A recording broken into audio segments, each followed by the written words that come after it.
کبھی سوچا ہے کہ ایک قانون جو 100 سال سے بھی زیادہ پرانا ہو آج بھی کیسے کسی کے اثاثوں کی خاموشی سے حفاظت کر رہا ہے؟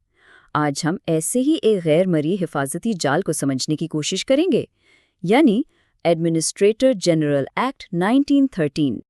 ذرا سوچیں، اگر کوئی وصیت نہ ہو، کوئی واضح وارث بھی نہ ہو، تو کسی کی زندگی بھر کی محنت کا کیا بنے گا؟ یہ صرف ایک سوال نہیں ہے، بلکہ ایک حقیقی خطرہ ہے جہاں سب کچھ بکھر سکتا ہے، ضائع ہو سکتا ہے۔ لیکن اسی افراتفری کو روکنے کے لیے 1913 کا ایڈمنسٹریٹر جنرل ایکٹ ایک خاموش محافظ بن کر سامنے آتا ہے۔ یہ ایک ایسا نظام ہے جو اس بات کو یقینی بناتا ہے کہ کسی کا ورثہ یوں ہی ضائع نہ ہو جائے۔ تو آئیے اس سفر پر چلتے ہیں، ہم جانیں گے کہ آخر یہ محافظ ہے کون، یہ کب اور کیسے میدان میں آتا ہے، اس کا کام کرنے کا طریقہ کیا ہے، اور آخر میں ان اثاثوں کا کیا بنتا ہے جن کا کوئی دعوے دار ہی نہ ہو۔ تو اس پوری کہانی کا مرکزی کردار کون ہے؟ یہ ہے ایڈمنسٹریٹر جنرل۔ اب یہ کوئی عام سرکاری افسر نہیں ہے، بلکہ یہ لاوارث اثاثوں کا ایک طرح سے امین ہے، جو اس وقت ذمہ داری سنبھالتا ہے جب کوئی اور موجود نہ ہو۔ بالکل سادہ لفظوں میں یہ ایک سرکاری عہدہ ہے جو حکومت کی طرف سے بنایا گیا ہے۔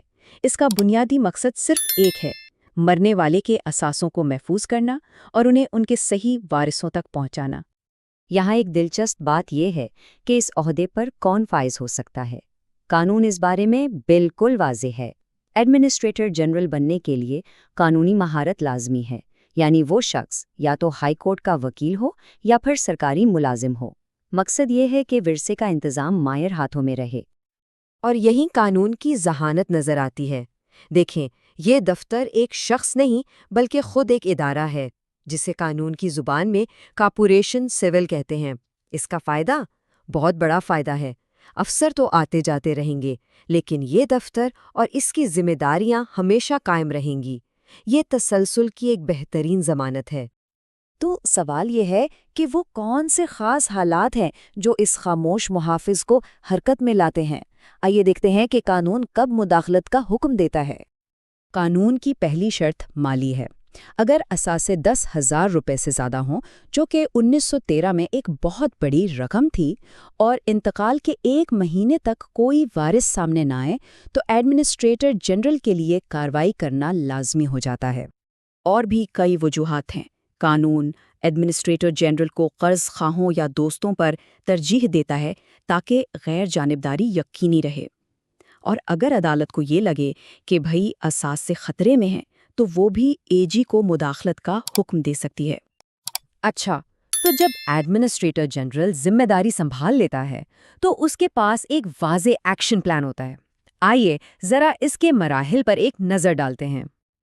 یہ 4 مرحلوں کا عمل شفافیت اور انصاف کو یقینی بناتا ہے۔ سب سے پہلے عدالت سے اجازت لینا، پھر تمام اثاثوں کو اپنے تحفظ میں لینا، اس کے بعد قرضوں کی ادائیگی کرنا، اور آخر میں جو کچھ بچ جائے اسے حقیقی وارثوں تک پہنچا دینا۔ ہر قدم قانون کے دائرے میں اٹھایا جاتا ہے۔ اب اتنے اختیارات کے ساتھ احتساب کا نظام ہونا تو بہت ضروری ہے نا؟ یہ قانون اس بات کو بھی یقینی بناتا ہے کہ ایڈمنسٹریٹر جنرل کا دفتر جواب دہ رہے۔ یہاں احتساب کا ایک بڑا منفرد نظام ہے۔ عام طور پر کسی بھی منتظم کو سیکیورٹی بانڈ جمع کروانا پڑتا ہے، لیکن ایڈمنسٹریٹر جنرل کے لیے ایسا نہیں ہے۔ کیوں؟ کیونکہ حکومت خود اس کی ضامن ہے۔ مطلب اگر کوئی غلطی ہوتی ہے تو ذمہ داری حکومت کی ہے۔ اور شفافیت کو مزید پکا کرنے کے لیے سیکشن 44 کے تحت سالانہ آڈٹ لازمی قرار دیا گیا ہے۔ یہ اس دفتر کے احتساب کا ایک بنیادی ستون ہے۔ اور یہ کوئی معمولی آڈٹ نہیں ہوتا۔ سیکشن 46 کے تحت آڈیٹرز کو کافی وسیع اختیارات دیے گئے ہیں۔ وہ کسی کو بھی طلب کر سکتے ہیں، حلف پر بیانات لے سکتے ہیں، اور کوئی بھی دستاویز منگوا سکتے ہیں۔ یہ سب اس لیے تاکہ نگرانی کا عمل انتہائی سنجیدہ اور مؤثر رہے۔ اب سوال یہ پیدا ہوتا ہے کہ ان اثاثوں کا کیا ہوتا ہے جن کا کوئی دعوے دار لمبے عرصے تک سامنے ہی نہیں آتا؟ قانون اس کا بھی جواب دیتا ہے۔ اثاثے پورے 12 سال تک محفوظ رکھے جاتے ہیں۔ یہ ایک بہت لمبی مہلت ہے۔ اگر اس دوران بھی کوئی دعوے دار نہیں آتا تو یہ اثاثے حکومت کی ملکیت بن جاتے ہیں۔ لیکن یہاں ایک اہم نقطہ ہے۔ اگر بعد میں بھی کوئی حقیقی وارث اپنا حق ثابت کر دے تو اسے اس کا ورثہ واپس مل سکتا ہے۔ تو اس ساری گفتگو کا اہم ترین نقطہ کیا ہے؟ اس سب سے ہمیں کیا سمجھنا چاہیے؟ آخر میں بات صرف اتنی ہے کہ یہ کوئی پرانا اور خوش قانون نہیں ہے، یہ ایک سماجی حفاظتی جال ہے۔ یہ اس بات کی ضمانت ہے کہ کسی کی زندگی بھر کی محنت رائیگاں نہیں جائے گی، چاہے اس کا کوئی وارث فوری طور پر موجود نہ بھی ہو۔ یہ سوال ہمیں سوچنے پر مجبور کرتا ہے، ہمارے معاشرے میں اور کتنے ایسے خاموش محافظ ہیں جو پسے پردہ رہ کر نظام کو قائم رکھے ہوئے ہیں اور جن کے بارے میں شاید ہم جانتے بھی نہیں۔